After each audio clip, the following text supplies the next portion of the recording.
I'm 71 years old, and I need to tell you something that will probably shock you.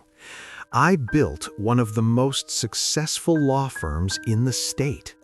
People called me a legal genius.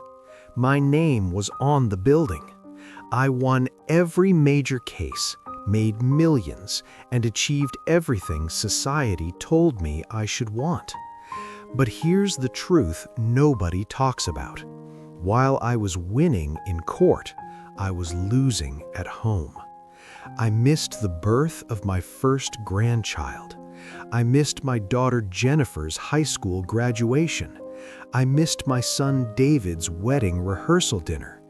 And by the time I realized what I had sacrificed, it was too late. My children aren't close to me. They send birthday cards. That's it. Polite, distant, empty gestures. You see, everything you think you know about success is completely wrong. I believed that hard work, ambition, and winning at all costs would bring me fulfillment. I thought the accolades, the money, and the prestige would somehow make up for the moments I missed with my family. But nothing could replace the time lost, the milestones skipped, the conversations never had. I have everything the world said I should want, and yet I feel hollow. My accomplishments are trophies on shelves, reminders of battles I won in the courtroom but lost at home. My life's greatest victory, the one that mattered most, slipped through my fingers while I was chasing the rest. But before I tell you exactly what happened, you need to understand how it all began, how a young, ambitious lawyer thought he could have it all, and how the first cracks in my family life went unnoticed for decades. It all began in 1978, when I was just 28 years old. Fresh out of law school, I landed a job at a prestigious firm and felt like I was standing at the edge of a world I could finally conquer. I had dreams, big dreams. I wanted to build a law practice that would leave a mark, a legacy. I told myself it was all for my family. Once we make it, everything will be better, I said to Patricia, my wife. Patricia was supportive, always patient. She would smile and say, "I know you're working for us. I just hope we see you along the way." At the time, I barely registered the plea behind her words. I was too busy chasing my vision.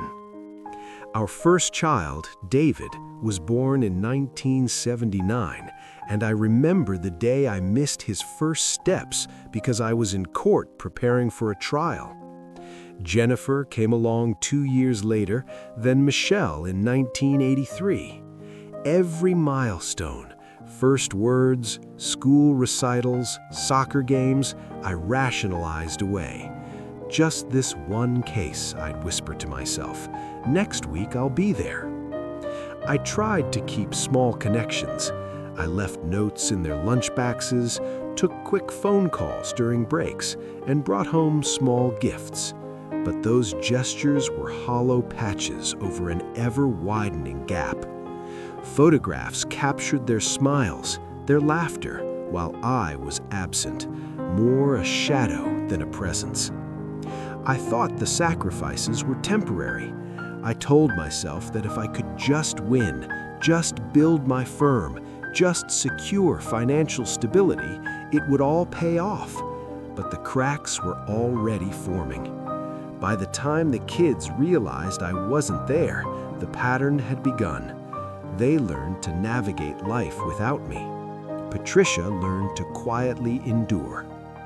Looking back, I see the first warnings I ignored.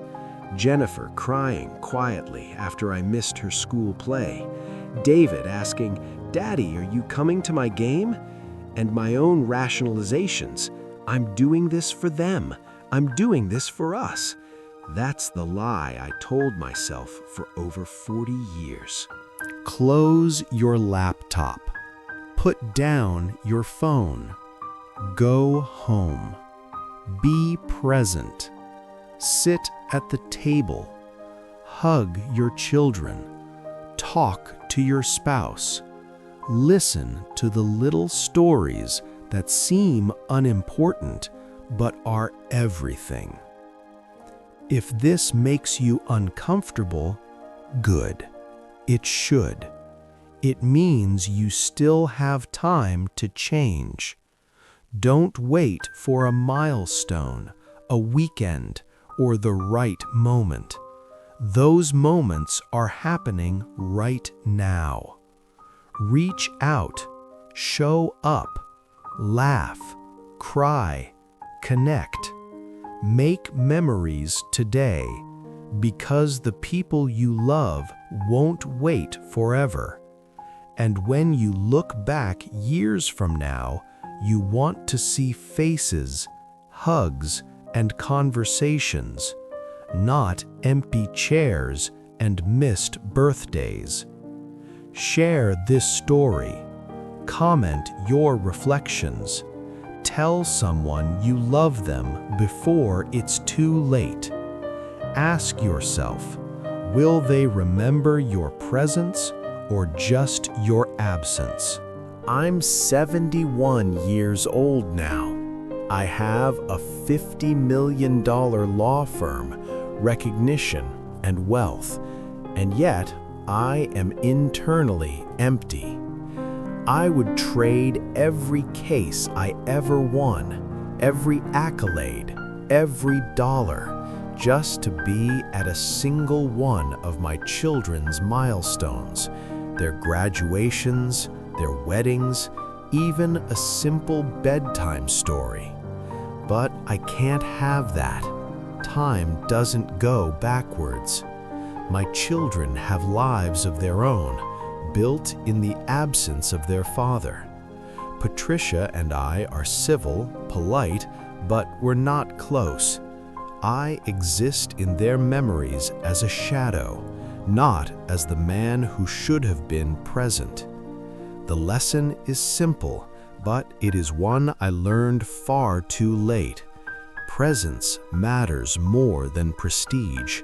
Love matters more than legacy, and moments with the people you care about are the true measure of a life well lived. I see you out there, buried in work, chasing promotions, checking emails at dinner, promising later to the people who need you most. You're lying to them, and worse, you're lying to yourself. Every missed soccer game, recital, graduation, or birthday is gone forever. There will always be another meeting, another client, another case, another deal, but your children, your spouse, your loved ones won't wait. The clock is ticking, and every moment lost can never be reclaimed. You tell yourself, I'll make it up later. But later doesn't exist in the same way. The chance to witness first steps, to hear the laughter at the dinner table, to be a shoulder when it's needed, those moments vanish while you're busy thinking about what's next. The choice is yours. Keep running the hamster wheel of success, leaving memories unmade and relationships fractured. Or pause, close your laptop, step away from the grind, and show up where it counts. Be present. Ask questions. Listen. Laugh. Hug. Because the moments you save now will be the ones remembered forever. Don't wait until it's too late. Your loved ones are watching, waiting, hoping, but patience has limits. Don't let distance become permanent. Time is short. The opportunity to be there is now. If I could tell my 30-year-old self what I know now, I would speak plainly. Stop chasing every case. Stop prioritizing work over the people who love you. Stop thinking that one more big win will make everything right. Stop missing birthdays, recitals, and graduations. Stop believing that money can replace presence. Stop thinking your children will always wait for you. They won't. They grow up and life moves on. Start showing up. Start listening. Start asking questions, hugging, laughing, and being there for every small and big moment. Start valuing presence over prestige. Start treating time with family as the most important case you'll ever work on. Because here's the core truth. No accolade, no courtroom victory, no financial milestone can make up for the moments you lose with the people you love. Presence beats presence, always. If I could go back, I would trade 1,000 wins in court for a single afternoon with my children as they were growing up. One dinner, one bedtime story, one soccer game. That is the only success that truly matters. Here's what I learned too late. The lie everyone believes is that success, money, and recognition will bring happiness and fulfillment. That the harder you work, the more you achieve, the richer your life becomes. It's a seductive story we tell ourselves from childhood to retirement, and I fell for it completely. But it's wrong. Achievements don't remember you. Courts don't wait for your presence. Money doesn't sit by your bedside when you're lonely. The awards on my wall, the firm's reputation, the wealth I amassed, they all mean nothing without the people who should have been there with me to share the moments. What actually matters is presence, being there, listening, hugging, laughing together, even when it feels inconvenient.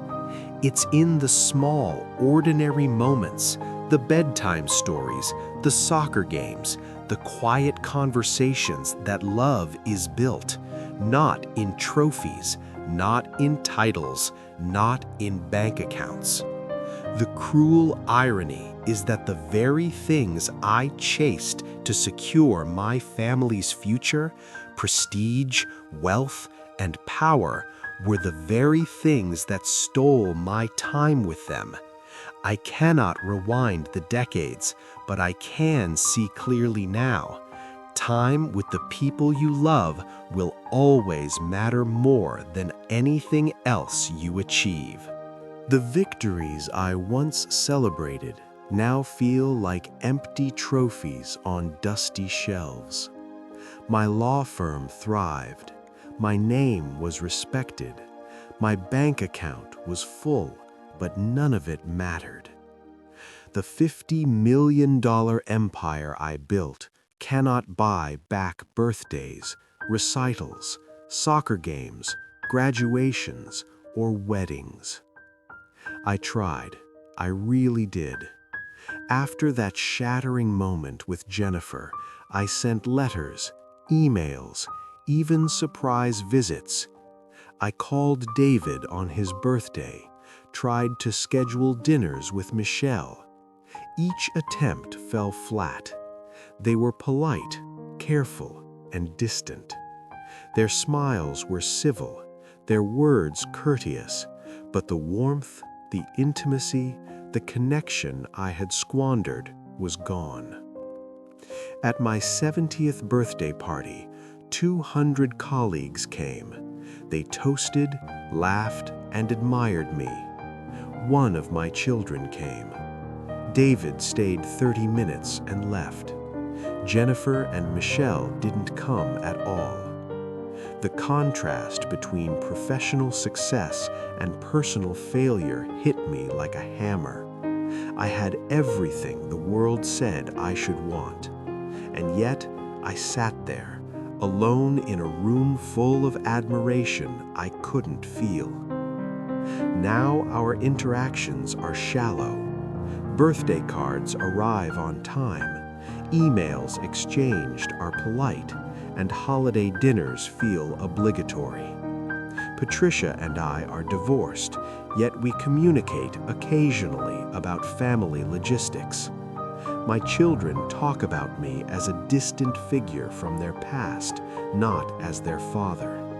They've built lives without me. I exist in their memories only as someone who was there in name, not in presence.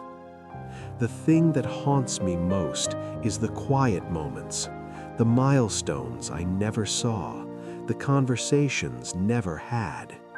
I can hear David's laughter as a boy, Jennifer practicing piano, Michelle learning to ride her bike, but these sounds are memories, ghosts I cannot reach. I have everything money can buy, and I am completely alone. The irony is cruel. I won every case in the courtroom, but lost the only case that mattered. And there is no judgment, no verdict, no appeal to undo it. 1985. Jennifer was 7 years old. I had a major trial that week, and her school play landed on the same day. I promised Patricia I'd come for the final scene, just a quick appearance, but the case ran late. I arrived after the applause, stepping into an empty auditorium, my heart sinking as I saw her disappointed face through the back window. I told myself it wasn't a big deal, she'd understand. She didn't. 1992. David was 12, playing in his first soccer championship. I was preparing for a deposition that would make or break the firm. I told him I'll be there in the second half. The second half came, and I didn't. Patricia held me back from running to the field when I finally noticed. David didn't cry. He just stopped asking if I'd come next time. 1998. Michelle turned 15, and her first piano recital was scheduled the same week as a major client negotiation. I promised a token attendance. I remember standing outside the hall, peeking in for a moment, thinking a nod from the stage would suffice. But she didn't acknowledge me afterward. She simply folded her hands and walked home with Patricia, leaving me standing in the cold. 2001. Jennifer graduated high school. I had a landmark case that could cement my reputation. I rationalized, graduation can wait, this is bigger. When Patricia called later with photos, I stared at them, seeing my children smiling in caps and gowns, moments I'd never relive. That's when the pattern became undeniable. Their lives moved forward without me, and I kept excusing my absence. 2010, David got married. I was preparing for a case that had been years in the making. I told myself I'll make it up at the reception. I arrived 30 minutes before the event ended, shaking hands like a stranger at someone else's celebration. My own son barely smiled. Jennifer and Michelle exchanged glances, a silent acknowledgement of the distance I had created. I missed birthdays, school plays, graduations, soccer games, piano recitals, weddings, and each time my rationalizations grew fancier. Just one more big case. Once I win this, I'll be free. I'll make it up later. Each excuse chipped away at the trust, the love, the bond. I could see it in their eyes, the patience turning into hurt, then resignation, then polite indifference. Small reminders haunted me. Jennifer's drawing from kindergarten, folded carefully in a lunchbox, untouched, waiting for me to notice. David stopped asking me to coach him in basketball, assuming I wouldn't come. Michelle wrote letters I never replied to, stacked neatly in drawers I never opened. my broken promises piled up like silent monuments to the moments I would never reclaim. By the end of those decades, the firm had grown into a $50 million empire. My name was known, my reputation untouchable. But at home, I had nothing. My children had learned to live without me. Patricia had learned to endure silently. And I had convinced myself that the victories outside the house mattered more than the ones I lost within it. It was April 2015, and I was 65 years old. I had just wrapped up a case that would make headlines, a victory that would be remembered by colleagues and the press alike. I walked into my daughter Jennifer's apartment, thinking I could finally reconnect. She had called me, asking me to help set up for her birthday dinner. I arrived 30 minutes late, my suit pressed, my shoes polished, but my heart racing with hope. The apartment was quiet. Jennifer was sitting on the couch, arms crossed, eyes narrowed. David and Michelle were there too, polite but distant. I tried to smile, to joke, to shake off the tension. "I'm sorry I'm late, the case ran over," I said. Jennifer's voice was sharp. "You always have an excuse, always a case. You missed my graduation, my recital, my wedding rehearsal, and now you show up for 30 minutes and expect everything to be okay?" David didn't speak. Michelle's eyes glistened, but she didn't cry. The silence that followed was heavier than any courtroom I had ever faced. Patricia had warned me, you can't buy back time, but I had never truly understood until this moment. I tried to explain, to rationalize. I thought winning these cases would give me the freedom to be here. I thought I could make it up to you all. Jennifer's response cut deeper than any opposing counsel ever could. "You didn't make it up. You never tried. We grew up without you. You were always in court or preparing for trial. We don't need your money. We don't need your trophies. We needed you." In that moment, the full weight of my life choices crashed down on me. Every courtroom victory, every high-profile case, every accolade, worthless. I had won every case outside my home, but lost the only one that mattered, being a present father. The party ended awkwardly. I left quietly, alone, walking to my car through the cold evening air, my hands trembling. For the first time, I felt the permanent distance I had created between myself and my children. I had finally realized, too late, that success meant nothing without presence, that achievement without connection is hollow. That night, I sat in my empty house, the echoes of their words repeating over and over. I could not fix this. I could not rewind the decades. I had lost them permanently.